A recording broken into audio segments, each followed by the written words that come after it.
Oxford Recycling's been in business since 1969. My name's John Kent, and I've been with the company since 1984. We recycle asphalt, concrete, and wood.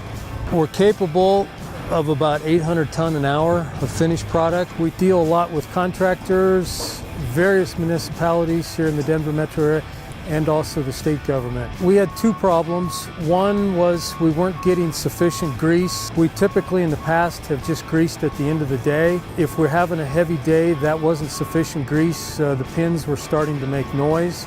At that point, damage is occurring. The other thing was, if the grease zerk gets plugged with dirt, doing manual greasing, people won't bother to get it unplugged. They'll just move on to something else.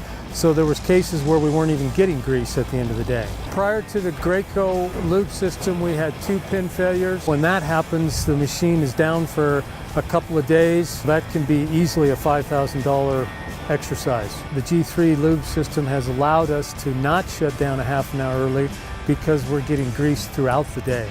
So that half an hour that we spent in the past greasing is now spent in running production.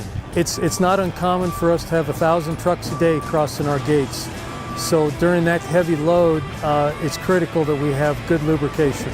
My original perception was because it's automatic, it gets forgotten about. This system will run behind the scenes. We get audio and visual alarms in the cab showing, one, we're not getting grease at a particular point, or two, if it runs out of grease. Having the G3 Lube system installed, we have experienced less downtime from pin failure. We also get better lubrication. We have no more pins that are making noise during the day. I would recommend the Graco G3 Lube system to competitors or any company outside of our industry because it truly does save money. Installation is easy and you have less downtime. To me, it's a no-brainer.